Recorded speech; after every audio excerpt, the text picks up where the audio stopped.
Good morning students. आज हम हमारा next chapter old man at the bridge, बूढ़ा व्यक्ति एक पुल के ऊपर है, उसकी समरी देखेंगे। The story old man at the bridge, कहानी जिसका नाम है old man at the bridge by Ernest Hemingway, जो कि अर्नेस्ट हेमिंगवे के द्वारा लिखी गई है, is set in the backdrop of Spanish civil war in 1938। यह कहानी 1938 में स्पेनिश सिविल वॉर जो हुई थी उसकी पृष्ठभूमि पर आधारित है। It start with the description of an old man. इसकी शुरुआत एक बूढ़े व्यक्ति के वर्णन के द्वारा शुरू होती है। Who was sitting at A bridge, जो कि ब्रिज के ऊपर, पुल के ऊपर बैठा था। It was a war like situation as the fascist forces were advancing towards इब्रो।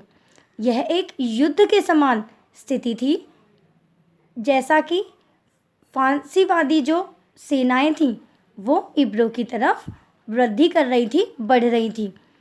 तो यही स्थिति यहाँ पर दर्शाई गई है।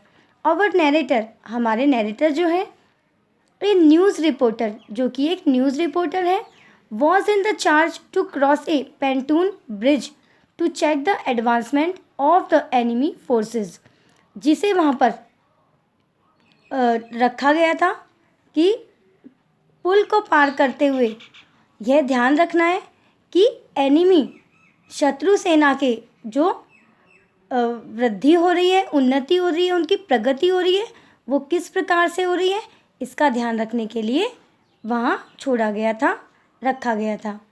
ही सॉ दैट, उन्होंने देखा कि an old man with steel rimmed spectacles, एक बूढ़ा व्यक्ति जो कि स्टील की आकार वाले, फ्रेम वाले चश्मे को पहने हुए था, एंड डस्टी क्लोथ्स, और उसके कपड़े धूल भरे थे, was sitting beside the road, वो सड़क के किनारे बैठा था। एट द ब्रिज, उस ब्रिज के पास, पुल के पास। While cart, truck and people were crossing the bridge to get to a safe distance from the enemies, जहाँ पर गाड़ियाँ, ट्रक और लोग जो थे वो ब्रिज को पार कर रहे थे ताकि शत्रु सेना से वो सुरक्षित होकर किसी दूर स्थान पर पहुँच जाएं। The old man look too tired to walk any further, बूढ़ा व्यक्ति जो था वो बहुत थका हुआ दिखाई दे रहा था और आगे चलने की उसकी हिम्मत बिल्कुल भी नहीं थी। Seeing the old man sitting there for a long time, और उस बूढ़े व्यक्ति को वहाँ पर काफ़ी लंबे समय से बैठा हुआ देखकर the speaker went to him and ask, हमारे ये जो नैरेटर है, वर्णन करता है, वो वहाँ जाकर गए और उन्होंने वहाँ जाकर उनसे पूछा वेयर ही केम फ्रॉम, कि वो कहाँ से आए हैं। The old man answer that, पर बूढ़े व्यक्ति ने जवाब दिया कि he was coming from San Carlos, कि वो सैन कार्लोस से आ रहा है। हिज नेटिव टाउन, जो कि उनका नेटिव निवास स्थान है, मातृभूमि है। 12 किलोमीटर्स अवे फ्रॉम देयर, और इस स्थान से 12 किलोमीटर दूर है।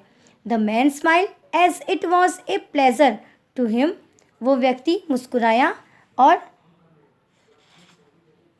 यह उसके लिए एक बहुत ही आनंददायी क्षण था। To mention his native land, जब उसने अपनी मातृभूमि का वर्णन किया।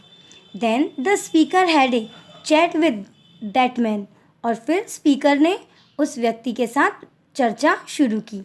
And came to know that, और तब उन्हें पता चला कि द 76 years old मैन, ये 76 साल का जो बूढ़ा व्यक्ति था, हैड नो वन, इनके परिवार में कोई नहीं था, परंतु पेट्स, इनके कुछ पालतू जानवर थे, जिनमें 2 goats, 2 बकरियां थीं, एक कैट, एक बिल्ली थी, एंड 8 pigeons, और 8 कबूतर थे।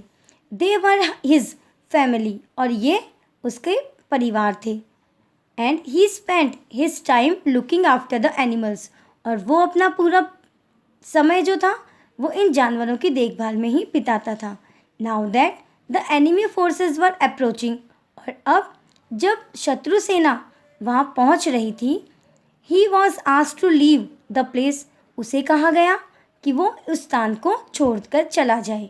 सो he was forced to leave his pets on their faith, और इसीलिए उसे अपने सारे पालतू जानवरों को उनके भाग्य के भरोसे छोड़ देना पड़ा. The old man is not anxious about what would happen to his family. बूढ़ा व्यक्ति जो था वो बहुत ज़्यादा चिंतित नहीं था कि उसके परिवार के साथ क्या घटित होगा, जो कि वो जानवर थे उनके साथ क्या घटित होगा, इसके लिए ज़्यादा चिंतित नहीं था. ही थिंक्स दैट, वो केवल सोचता है कि the cat would be able to look after itself, कि बिल्ली जो है वो अपना ध्यान खुद रख पाएगी, इतनी योग्य वो है. But what about the pigeons, परंतु कबूतरों का क्या होगा. एंड द गोट्स, और बकरियों का क्या होगा.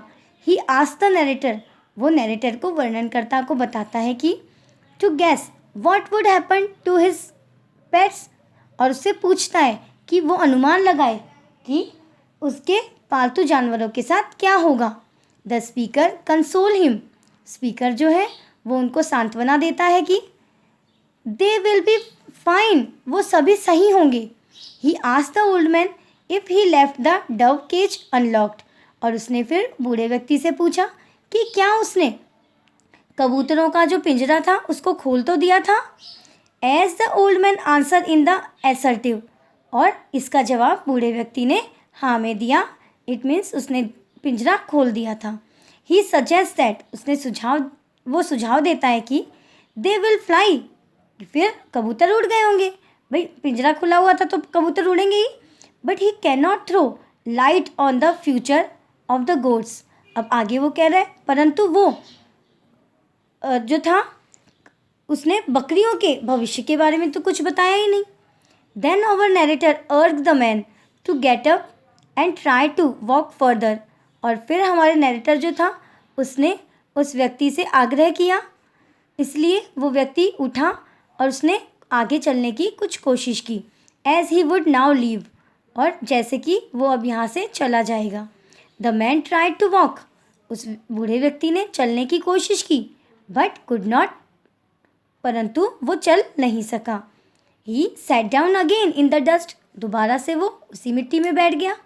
द नरेटर मेंशन दैट, वर्णनकर्ता ने बताया कि इट वॉज ईस्टर संडे, ये ईस्टर संडे था. And a grey overcast day, और एक धूल भरा दिन था. He finishes his story by commenting that there was nothing in favour of the old man except the facts that the enemy planes were not up in the sky for the overcast weather, और उसने अपनी कहानी का जो अंत है उसमें केवल यह टिप्पणी करते हुए उसका अंत कर दिया कि उस बूढ़े व्यक्ति के पक्ष में कोई भी नहीं था सिवाय उस तथ्य के कि एनिमी प्लेन्स, शत्रु सेना के जो हवाई जहाज़ थे, वर नॉट अप, वो ऊपर नहीं थे, इन द स्काई, आसमान के अंदर, फॉर द ओवरकास्ट वेदर, जो कि उस मौसम को धुंधला बना दे. And that the cats can look after themselves, और उस वेदर को, उस मौसम को भयानक बना दे, जिससे कि बिल्लियाँ जो हैं वो अपना ध्यान खुद रख सकेगी. तो यहाँ पर इस लेसन में ये बताया है कि जब भी कभी युद्ध होता है, युद्ध की पृष्ठभूमि बनती है, तो सबसे ज़्यादा नुकसान जो कॉमन पीपल होते हैं, जो उस बॉर्डर एरिया पे रहते हैं, उनको पड़ता है. जिस प्रकार से इस बूढ़े व्यक्ति को फ़र्क पड़ा. Thank you.